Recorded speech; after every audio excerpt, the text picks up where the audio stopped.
and with behalf of the entire legislature, I would like to welcome Dr. James Hansen.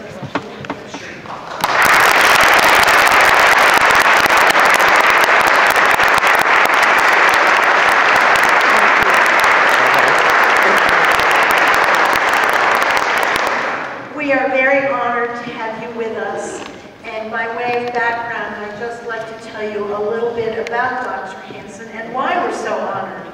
Dr. Hansen is the director of the NASA Goddard Institute for Space Studies in New York City. My family is Goddard, so I know how to pronounce that, I'm sorry. An adjunct professor at Columbia University's Earth Institute. He is well known for his testimony on climate change to Congress in the 1980s that helped raise broad awareness of the global warming issue.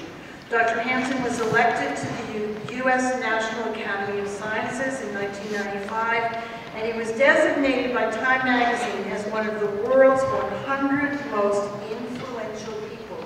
That was in 2006.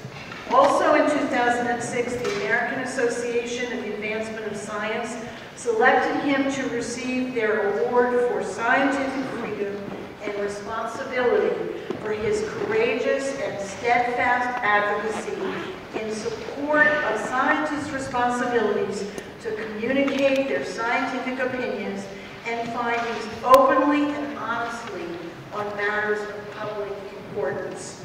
In 2009, Dr. Hansen was awarded the Carl Gustav Rosby Research Medal, the highest honor bestowed by the American Meteorological Society for his, quote, outstanding contributions to climate modeling, understanding climate change forcings and sensitivities, and for clear communication of climate science in the public arena. The title of Dr. Hansen's address today is, quote, Threat of Climate Disruptions, Implications for Energy Policy and Intergenerational Justice. He will be speaking as a private citizen, not as a government employee, and following his address, he's delighted to take questions from legislators and then from the general public. Following that, we hope Dr. Hansen will also be available to the press. I hope all of you will join me in an enthusiastic welcome to Dr. James Hansen.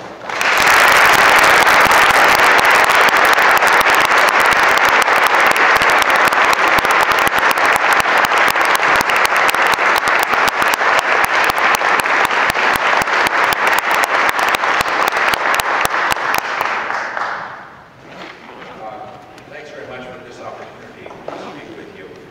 And you can see that I changed the title of my talk a little bit, preparing this yesterday. The coal issue is extremely urgent, and I hope to make that clear to you. I always need to start out by pointing out that there is a gap between what is understood about the global climate change issue, global warming, by the relevant scientific community, and what is known by the people who need to know, and that's legislators and the public, the policymakers. Because the truth is, it's hard for people to recognize that we have an emergency, but we have reached a crisis point, which is particularly important for our children. But the reason that it's hard to recognize because weather fluctuations are much larger than global warming is at this time. And yet, it is extremely important because of the inertia of the climate system. We have only experienced a fraction of the ultimate climate change due to the gases that we've already had in the atmosphere. So there's more in the pipeline. And we can push the climate system to points where the dynamics begins to take over and changes begin to occur that are out of our control. That's the danger. And the bad news is that it's become clear that the dangerous amount of carbon dioxide is no more than 350 parts per million. And we've already reached a level of about 385 parts per million. We can still get back to a safe level, and there would be many benefits in doing that, but it requires us to begin to take actions very promptly. This graph shows the global temperature change over the last century. Its temperature has increased by about 0.8 degrees Celsius, which is about 1.5 degrees Fahrenheit. And most of that warming has come in the last 30 years. Last year, 2008, was the coolest year that we've had since the year 2000.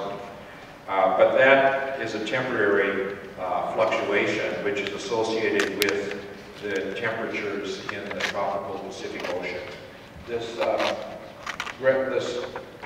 red and blue diagram at the bottom of this chart shows what's called the El Nino index. When it's red, that's warm period El Nino. This is describing the southern oscillation, the natural fluctuations from El Ninos to La Ninas, where La Ninas are the cool phase and El Ninos are the warm phase, associated with upwelling of deep water in the Pacific Ocean. So the last 2 years we've been in a rather strong La Nina, which is the reason for the low temperature last year. The blue line is the global ocean surface temperature. And as you can see, there's a very high correlation between El Ninos and warm global temperatures and La Ninas and cool temperatures. So that's the reason for last year being cool. But as I say, the warming is small compared to weather fluctuations, but if you average the temperature over several years, then you can see the warming effect very clearly. The map on the right shows the temperature anomalies in the first 7 years of this century, relative to the period 1951 to 1980. And yellows and reds are warmer than that long-term average. And you can see that it was warmer than the long-term average essentially everywhere, with the warming larger over land than it is over the ocean, because the ocean has this thermal inertia. It's only partially responded to the changes in atmospheric composition. The warming is larger at high latitudes and low latitudes because there are feedbacks at high latitudes. As ice and snow melt, it exposes a darker surface, and that magnifies the warming. And the map on the left was 2008, and you can see that the Pacific Ocean in the low latitudes was cool, but other places it was just as warm or warmer than it was in the preceding 7 years. Nevertheless, you can ask the question, why should we be concerned about global warming?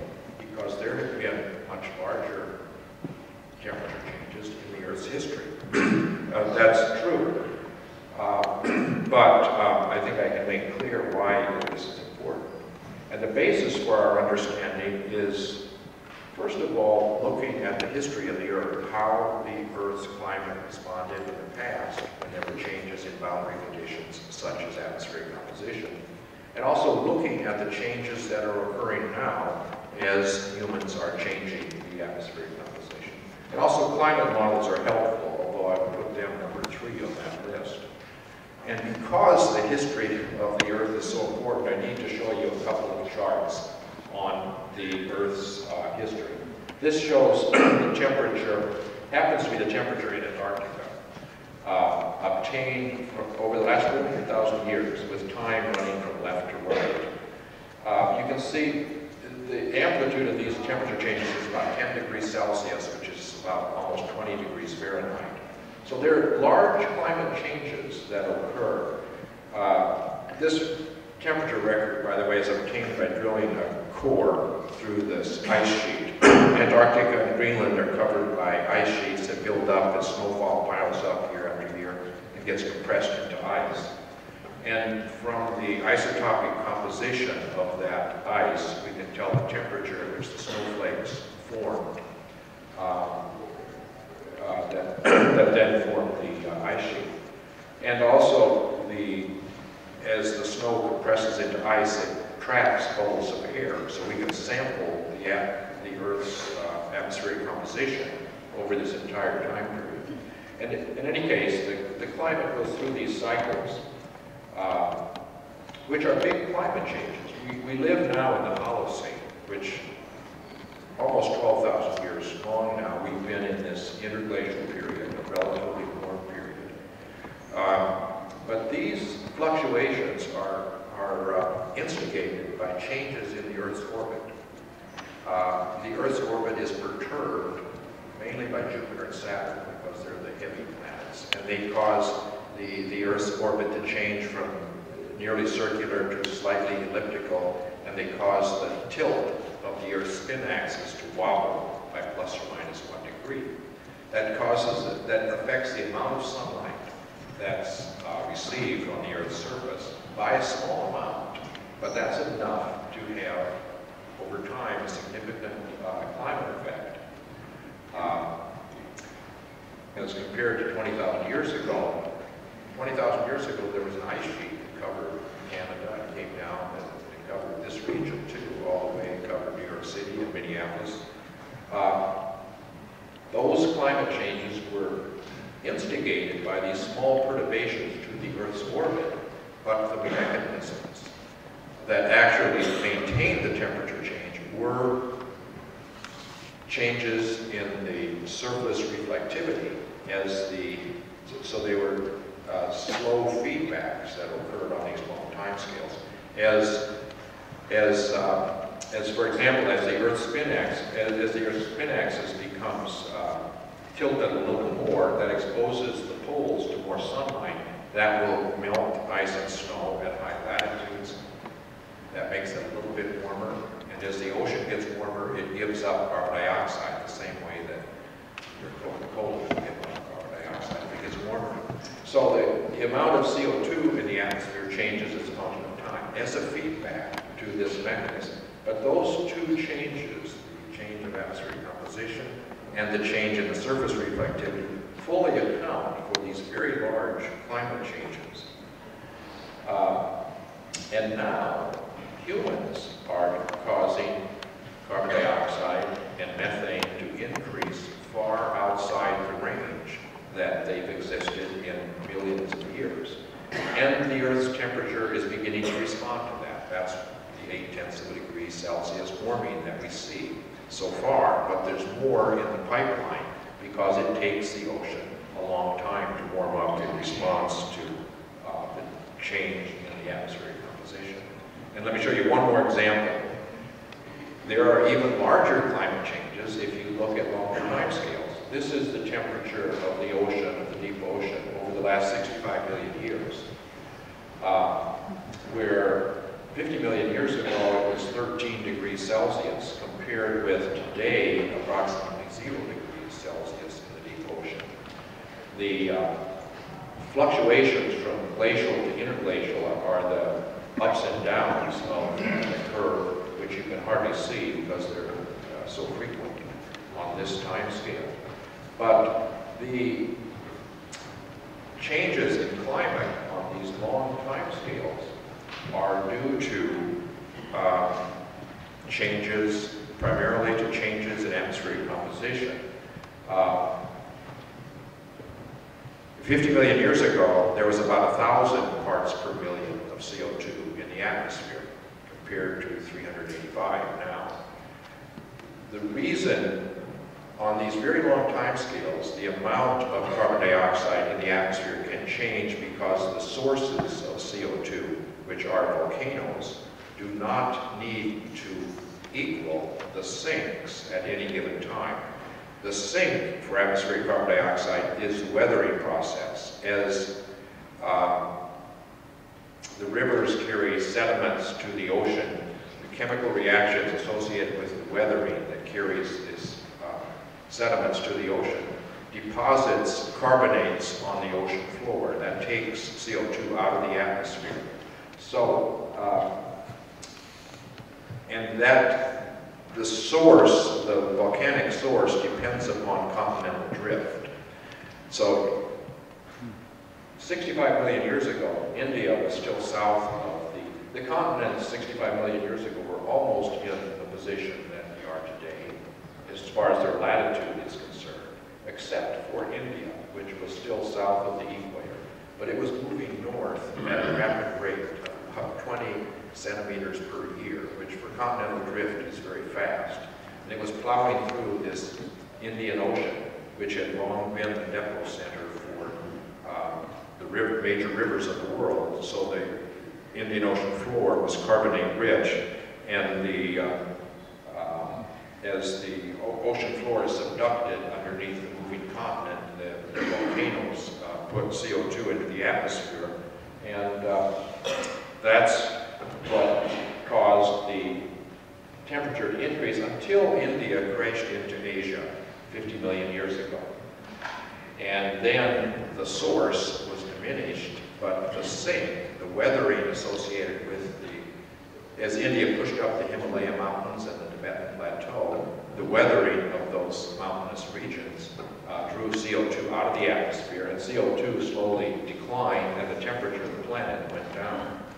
Well, the bottom line from this, there are two important conclusions. One is the imbalance between the volcanic source and the weathering sink is of the order of 10 to the minus 4, 1/10,000 of a part per million per year. Over a million years, that's 100 ppm of CO2, which is a very big change.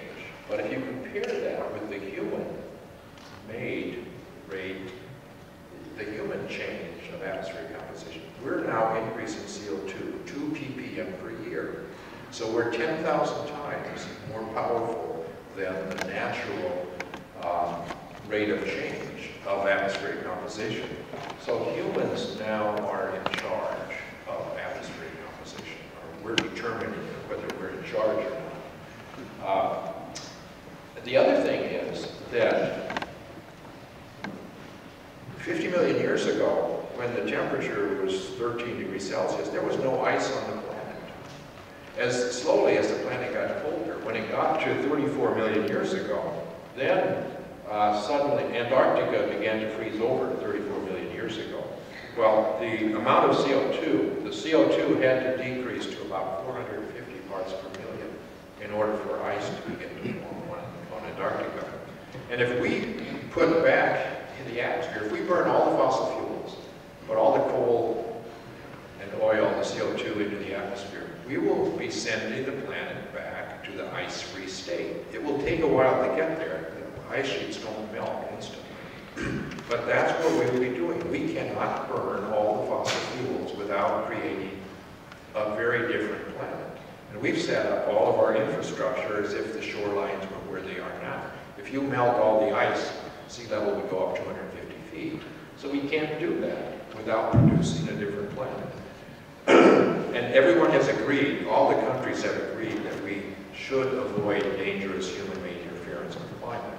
But what does that mean? I think the two most important criteria should be those things which are irreversible. If we drive species to extinction, that on any time scale we can think about is irreversible. There have been global warmings in the Earth's history of several degrees Celsius, and in each case it drove more than half the species on the planet to extinction. And over tens and hundreds of thousands of years, new species evolved. But on any time scale that we can imagine, or our descendants could imagine, it would be a much more desolate planet. And likewise, sea level, it requires thousands of years for ice sheets to build up from snowfall. So if we cause the ice sheets to become unstable, that's an irreversible change. We are beginning to have effects. Already, the Arctic sea ice, it fluctuates from year to year depending upon the weather. But we began to make satellite measurements in the late 1970s, and the sea ice in the Arctic at the end of the summer has been declining in general. And then the last 2 years, it has decreased to a level which is only a bit more than half of what it was 30 years ago. And we're probably going to lose all of that sea ice in the summer over the next few decades because there's more warming in the pipeline, even if we stopped at 385 ppm. If we wanted to retain sea ice in the Arctic, we will need to reduce CO2 to something like 325 to 350 ppm. The ice sheet, the stability of the ice sheets, this is, the red area is the portion of Greenland that has melt during the summer. And that fluctuates. The graph shows the area with melt as a function of time, beginning with satellite measurements in the late 1970s. And depending upon the weather, it fluctuates from year to year. But there's been, in general, an increase in the area with melting. And 2007 had twice as large an area as 30 years ago. That meltwater does not, in general, make it to the edge of the ice sheet. It finds a low spot on the ice sheet, it burrows a hole in the ice sheet, goes to the base of the ice sheet, and lubricates the base of the ice sheet, so that the ice sheet then discharges these giant icebergs to the ocean at a faster rate as the melting increases. And although global warming also causes more snowfall in the winter, because the air holds more water vapor as the atmosphere gets warmer. But we know that common sense tells you that as the planet gets warmer, the ice sheets are probably going to get smaller. And that's confirmed now by the gravity satellite, which measures the gravitational field of the Earth with such a high precision that you can determine the mass of the Greenland ice sheet. And the ice sheet gets heavier in the winter, and then in the melt season it loses mass, but overall it's losing mass at a rate of more than 100 cubic kilometers per year. And the West Antarctic ice sheet is also losing mass at almost as fast a rate. So if we want sea level to be stable, if we look at the history of the Earth, the prior interglacial periods, in order to have ice sheets comparable in size to Greenland and Antarctica, we would probably like CO2 to be on the order of 300 ppm. But in any case, at 385, it's obviously unstable, and we're going to lose ice sheet mass. Another effect of global warming is to increase the overturning circulation, the rising motion in the tropics and the subsidence in the subtropics, which causes the subtropics to be dry. That overturning cell will expand as the planet gets warmer. And we observe empirically that it has already expanded by about 4 degrees of latitude. That's affecting the southern United States and the Mediterranean region and Australia, parts of Africa and South America. And so it's one of the reasons why the southwest is so dry recently, and Lake Mead and Lake Powell are only half full. And associated with that intensification of the subtropics is an increase in the forest fires, which have, in the United States, increased by about a factor of 4 over the last 30 years. One of the biggest effects of global warming is going to be on freshwater supplies. The glaciers all around the world are receding, mountain glaciers. And these glaciers provide, as they melt during the summer and fall, they provide a large fraction of the water in some of the major rivers in the world. The rivers originated in the Himalayas and the Rocky Mountains and in the Andes. So the Ganges River, for example, has 2/3 of its water in the late summer and fall coming from glaciers melting. Once these glaciers are gone, and at the rate they're receding, most of them will be gone in about 50 years. At that time, there will be hundreds of millions of people who depend upon these rivers for fresh water who will be in trouble if we continue on that path. The coral reefs are under stress. Coral reefs are the site for almost 1/3 of the species in the ocean. And they are under stress for several reasons, but 2 of the major reasons are the fact that the ocean surface temperature is increasing and the oceans are becoming more acid as the oceans take up more CO2, they become more acid. And the animals that have carbonate shells or carbonate skeletons are threatened by this increasing acidification of the ocean. In fact, they can't live. Eventually, as it becomes more acid, it will dissolve the shells. So these animals can't live in that environment. So all of these things tell us that the amount of atmospheric CO2 that we need to aim for is no more than 350 parts per million. Someplace probably in the range from 300 to 350. And we've already increased it from 280 to 385. Well, if we want to preserve a planet that looks like the one that we inherited from our ancestors, we're going to have to reduce CO2. That has become clear scientifically.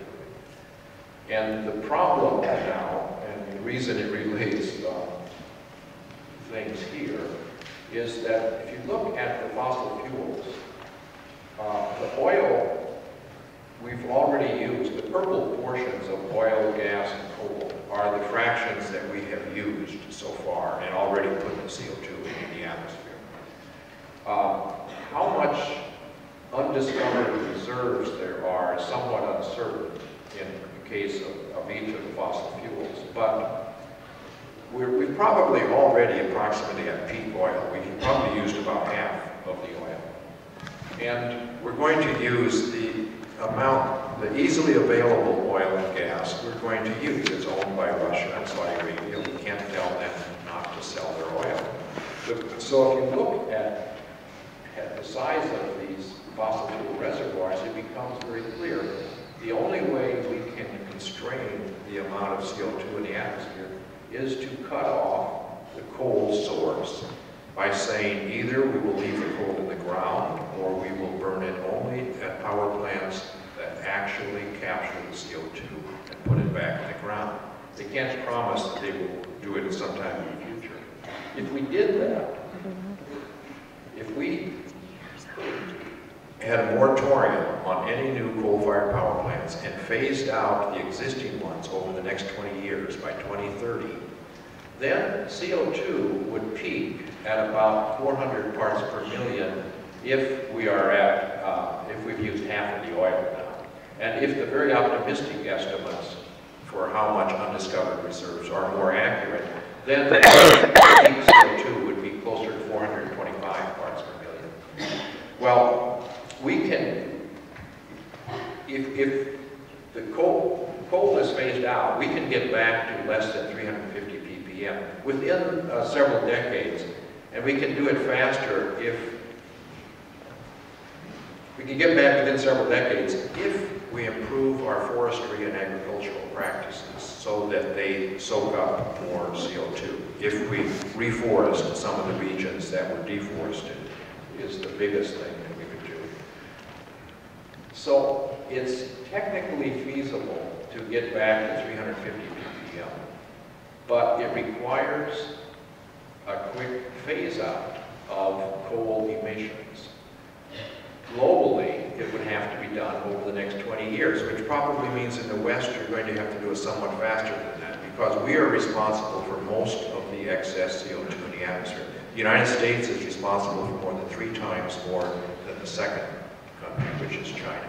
Even though China's emissions have now passed ours on an annual basis now, but the CO2 stays in the atmosphere a long time. So we are responsible for more than 3 times what China is. So the problem is that fossil fuels now are priced the lowest. And in fact, that's partly because we're subsidizing them. And we're not charging them for the damages that they cause to health, let alone to climate. And unfortunately, it's hard to get governments to make fossil fuels pay their fair share. There's a lot more lobbying for the fossil fuel industry than for the future of our planet and the future generations. That's the basic conflict that we have. energy departments and fossil fuel companies just take it as a God-given fact that we're going to burn all the fossil fuels. Well, unfortunately, we can't do that without creating a different planet. And as I've already mentioned, fossil fuel interests have a lot of influence in capitalism worldwide. And unfortunately, young people and wildlife don't have nearly as much influence. But we're going to have to figure out, these fossil fuels are finite, so we're going to have to figure out energy systems that are not dependent on these fossil fuels anyway. So why don't we do that sooner and save the planet for the benefit of future generations? I think that, well, we have to try to do it via the democratic process. But it is difficult because, as I've already indicated, the money talks in Washington and other capitals around the world. I think that you're going to see more and more public protest as the public begins to understand better what's happening and as the climate change becomes more obvious. The problem is that we're running out of time. If we go even 10 more years without beginning to phase out coal, it's going to be impractical to get back to a safe level of CO2. And I think it's kind of a curious coincidence. I gave a talk at Lexington several months ago. And Lexington is sort of the place of the first skirmish in the war. Revolutionary War, but the real war started at Concord with a much larger battle. And I think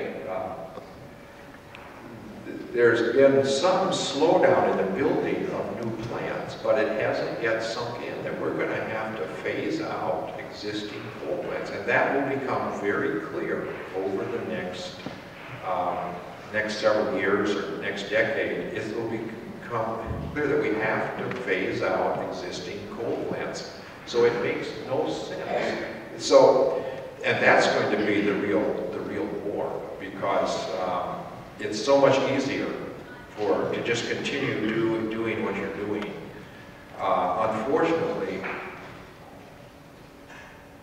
there's no way that we can get CO2 back to a safe level unless we phase out the existing coal plants, as well as not building new ones, unless they actually capture the CO2 and put it in the ground.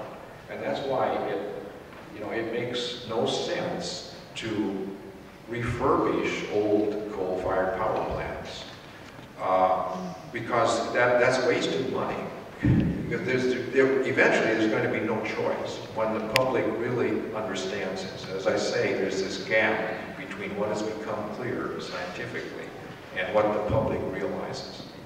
But the bottom line is we are going to have to eliminate emissions from coal if we hope to keep a planet that resembles the one that we've had the last 10,000 years. To allow the ice sheets to become unstable, because there are more than 1 billion people who live along coastlines and cities along coastlines. So we just can't do that. Once this becomes crystal clear, the public will demand that, and then it will be much more expensive. It makes more sense now to start now and gradually over. And even that is going to be a difficult job to phase out coal over the next 20 years, but it simply makes no sense at all to refurbish coal plant. I think that's just wasted money. I think I will stop at that point, and we can, I guess we're going to have another presentation. Is that right? We're going to have questions. Thank you, Dr. Hansen.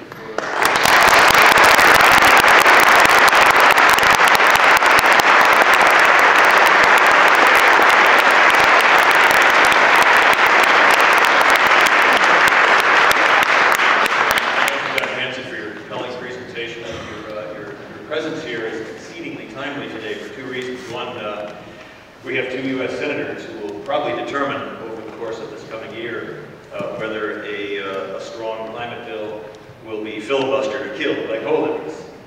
And this very day, also timely, across the street in the Legislative Office Building, our state Senate is grappling with a bill that will determine the fate of one of our old coal-fired power plants, the Merrimack Station plant right near here.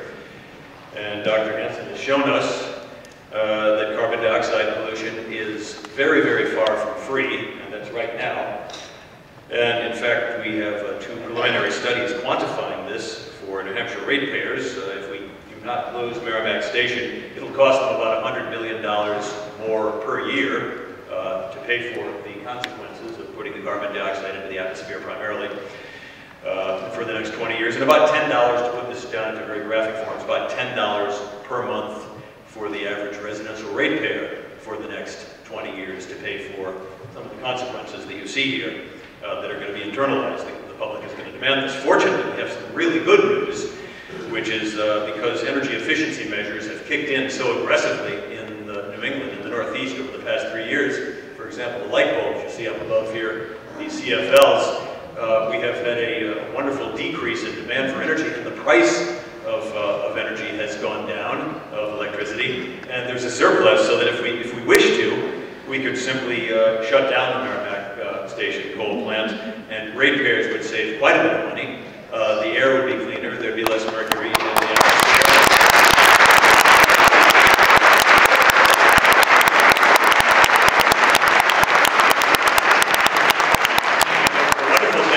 The other wonderful thing is there'd be more jobs as a result of the changes, and all of the energy we need to shut down that plant is available on the ISO New England grid right now in abundant surplus because of things like putting in these light bulbs, and people are going to tap that. So the choices faced by our U.S. and state senators are really political, they're not technical, and we only need to make sure, all of us here, that Dr. Hansen's messages of urgency reaches our 2 bodies. And Dr. Hansen will now take questions from legislators first. There are 2 microphones here. If legislators could go first. We have 15 minutes for this, and then 4 members of the public who wish to.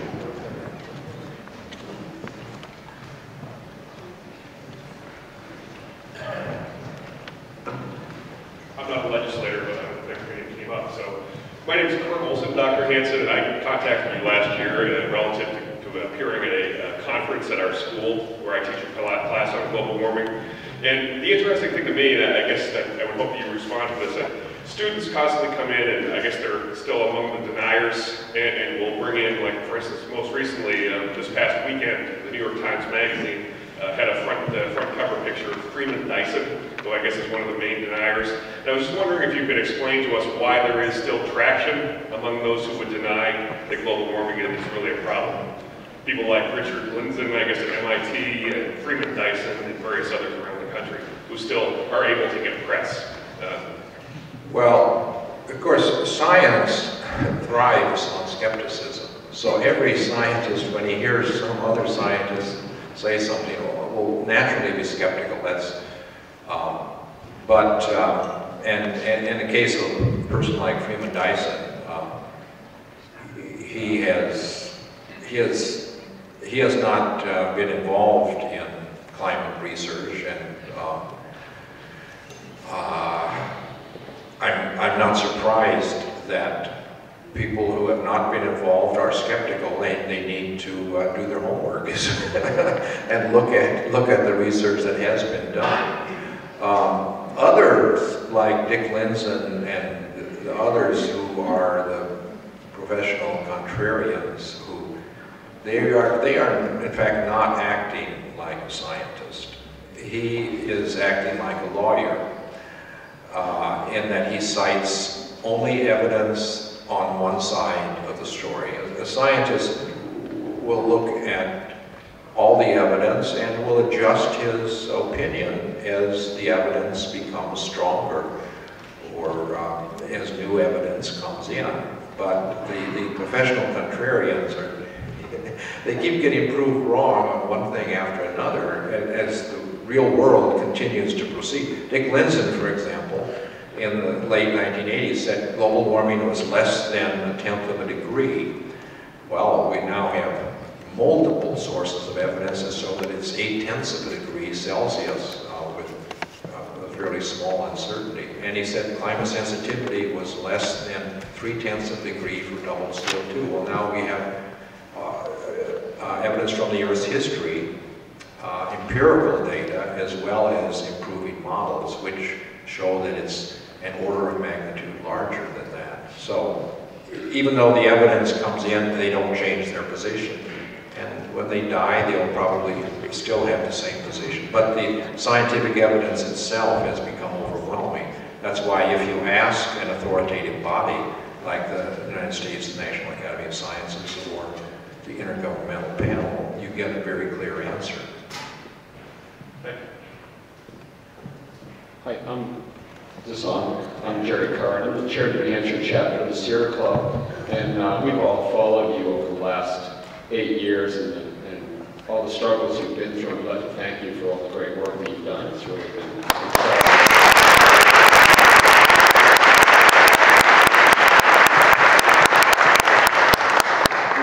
As Jim Rubens mentioned, we're grappling with the Bow power plant, the Merrimack Station power plant. It's our largest single point emitter of pollution in the state. And at this point, what we're looking at is investing $500 million in sulfur scrubbers to add to the plant.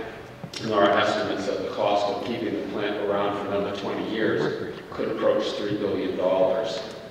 And so that's something that's ongoing now, and it seems like this is a great opportunity with you here to maybe speak to that issue of retrofitting and upgrading a very, very old, a 40-year-old coal-fired power plant. Yeah, you know, one thing I could have made clearer in my talk, now that I think about it. If you look at the size of this oil, gas, and coal reservoirs, what you realize is that because we're going to use gas as a very convenient fuel, and the readily available gas we're going to use, and likewise with the oil. That tells us that we have to phase out the coal. Now, the policies that some governments are still fooling themselves about, they say, well, we'll have some goal for reduction of CO2 emissions. That will not work because the lifetime of carbon dioxide is so long. A good fraction of it stays there in the air for more than 1,000 years. So you cannot solve the problem by slowing down the rate at which you use these fossil fuel reservoirs. You're actually going to have to terminate the emissions from the one reservoir which you could, and that's coal. And so, you know, I met with the German environmental minister after writing a letter to the Chancellor of Germany. They asked me to come and talk with them, and they kept saying they're going to build they're planning to build 20 new coal-fired power plants. Well, you can't do that. And they say, well, tighten the carbon cap and slow down the rate of emissions. Well, that won't solve the problem. You've actually got to cut off the coal source. And now there's beginning to be a lot of opposition in Germany, and they're having demonstrations to try to stop these coal plants. Well, it's going to become very clear in the next several years that you've got to do that. You've got to cut off the coal source. And that's why policymakers have got to understand that. It doesn't make sense to build new coal plants or to refurbish others, old ones, so that they will last decades longer. Because the only way we can solve the problem is to cut off that coal source. One other thing with that, could you talk about it will become clear? Do you mean in terms of cost, internalizing costs of coal? No, in terms of what the target atmospheric CO2 is. See, we used to think, well, maybe we could live with 450 or 500 ppm of CO2. Well, now, I gave you 5 different things, all of which show that the target has got to be more like 350 that is being accepted by the scientific community more and more. And once that is clear, and once we see more things happening, I also showed you a number of things that are already happening with the climate. And as those become larger and more obvious to the public, then they're going to demand that we do something about it. Thank you. Let's try to keep the questions compact so we can get as many as we can in.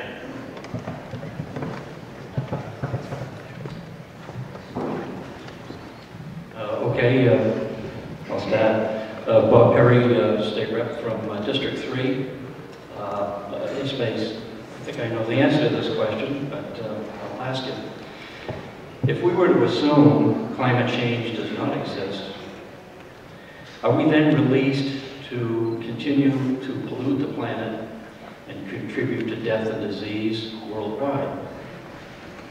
Well, see, that's a good point, is that coal is just about the dirtiest fuel. And we are able to capture a good fraction of the sulfur, but mercury is very hard to capture.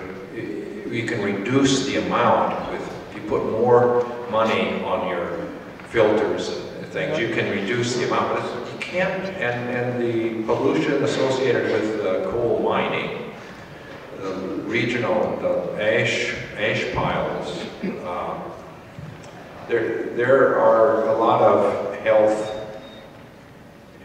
Air pollution right now kills several 100,000 people worldwide annually. And a good fraction of that air pollution is associated with coal burning. If nuclear power plants were killing that many people, we would close all of them down immediately. But in the case of coal, we're just willing to live with that pollution. It's, but we can't, well, we're going to have to figure out how to get our energy, as these fossil fuels would run out anyhow. So why don't we do that now? We can solve those health problems as well as the climate problem. Thank you very much. I'm Representative Beatriz Pastor, District 9, and I'm a member of the Science, Technology and Energy Committee.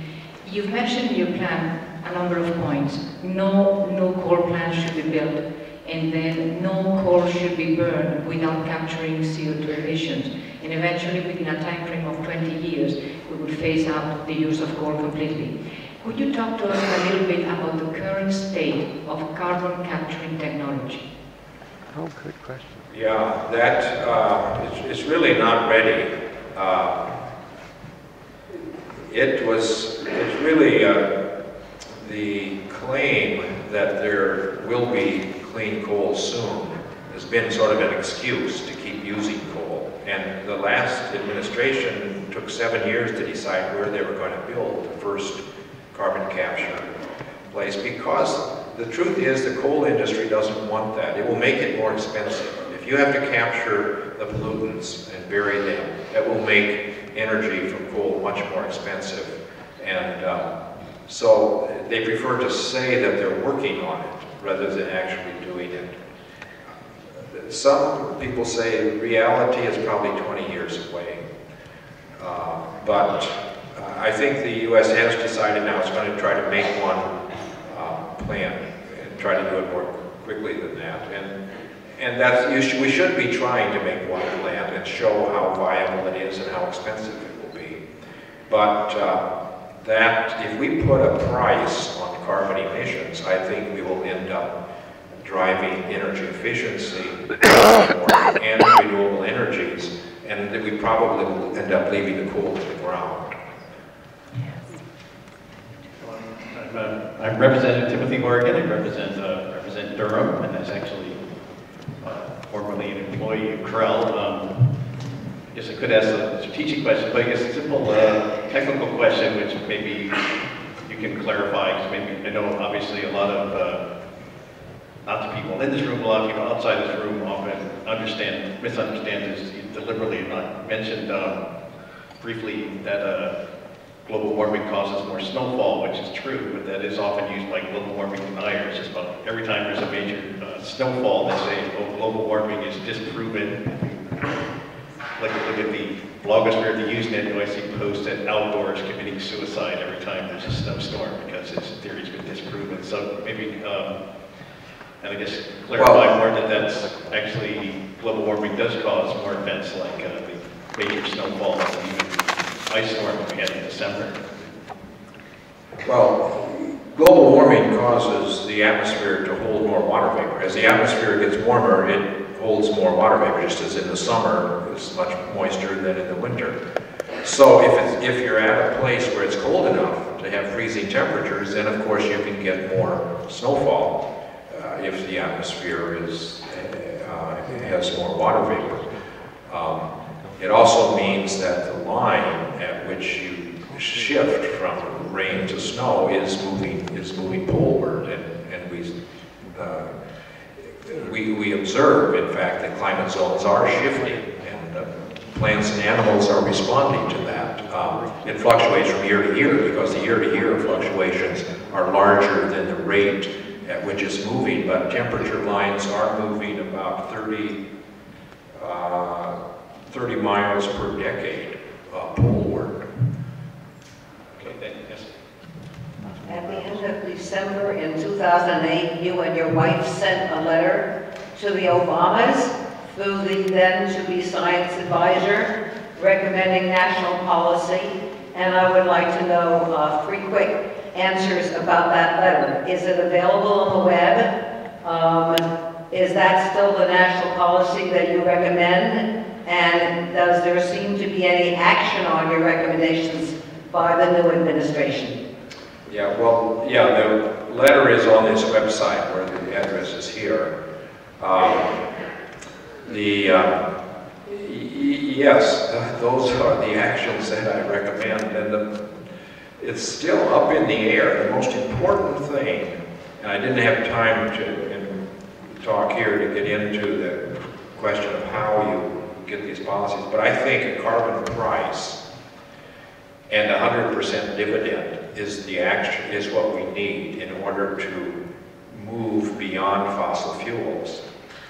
For example, if we put a tax equivalent to $1 a gallon, and you put it on coal, oil, and gas at the mine or at the first point of sale, that would generate $670 billion. And I say you should give all of that money back to the public on a per capita basis, which would be $3,000 per adult or $9,000 per family with 2 or more children. And that way, people who do better than average in reducing their carbon emissions would actually make more money in the dividend than they would pay on the increased price of the fuels. And that's the only way that you're going to pressure the system to make the fundamental changes that are needed to move off of fossil fuels. And that's the way that you encourage renewable energies and energy efficiency, rather than trying to demand that utilities use 20% renewables or something. It's much better most efficient economically to put a price on the carbon emissions. And I'm afraid that this is a tough thing for politicians to do because it sounds like a tax. And it is a tax, but if the money doesn't go to Washington, instead it goes back. You just deposit it monthly in people's bank accounts or their debit card. And if we don't do something like that, I don't think we're going to be able to move off of the fossil fuels fast enough. Take 2 more questions.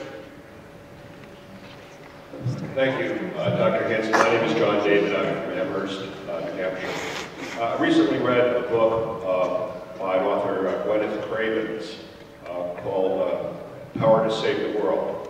And in that book, she makes a rather strong, convincing case that we really need to look again at nuclear power as an energy, a clean energy alternative, given the zero carbon emissions.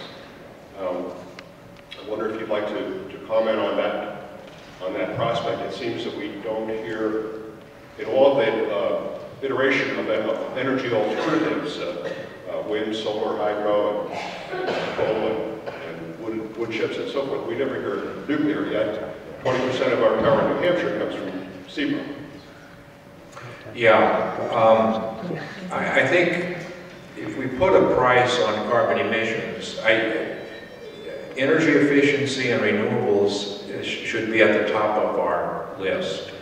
But I think the government should support the research, the rapid, urgent development of fourth generation nuclear power and carbon capture and sequestration, to have those available as options, because it looks very difficult for renewables and efficiency to cover the entire energy need. Although it's conceivable that they could, and they should be at the top of the list. But the present generation of nuclear power plants burns less than 1% of the energy in the uranium. More than 99% ends up in a waste pile, which has a very long half-life and a big problem. But with next generation nuclear power, we could actually burn the nuclear waste. And that would, in addition to solving the nuclear waste problem, it would solve you wouldn't have to mine for uranium for 1,000 years, because we've got enough nuclear waste and existing uranium that, and thorium is another potential source for nuclear energy. And I think that we should at least be doing urgent R&D on that. The Argonne National Laboratory was ready to put together a fourth generation nuclear power plant in 1994, and the Clinton administration terminated that because, you know, there are a good segment of our environmental community is just dead set against nuclear power. I think that, I'm afraid that that will end up forcing us to keep coal plants burning. So that's the danger. So at least we should have that option available. And so it's unfortunate, in my opinion, that the Clinton administration cut off that R&D on fourth generation nuclear power. Hey, Dr. Hansen. My name is John Demos. I'm with the Alaska Wilderness League. I cover the Northeast for the group. And Alaska is warming about twice as fast as the rest of the planet. A lot of coal reserves there, and a tremendous amount of pressure opened up places like the Arctic National Wildlife Refuge and off the coast of Alaska. And you were talking about the fact that we could probably do without our coal reserves. What do you feel about tapping these very special places?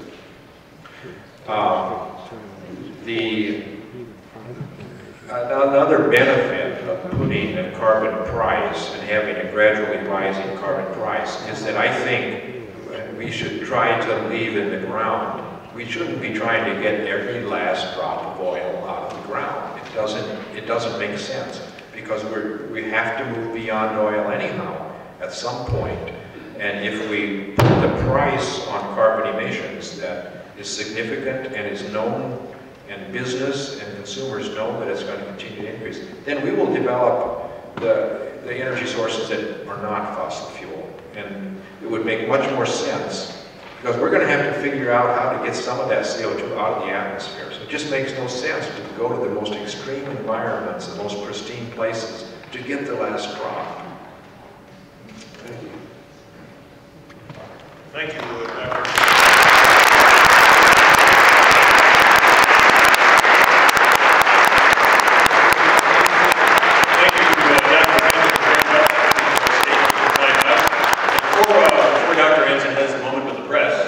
Here, I'd like to, we have a call to action for the book. The press and for all of you folks for coming out today.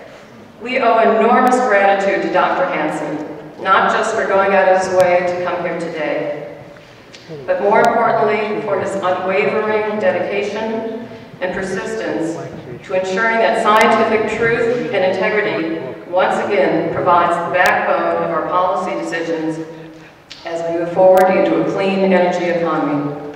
Thank you for coming, and Dr. Hansen will now take questions from the press.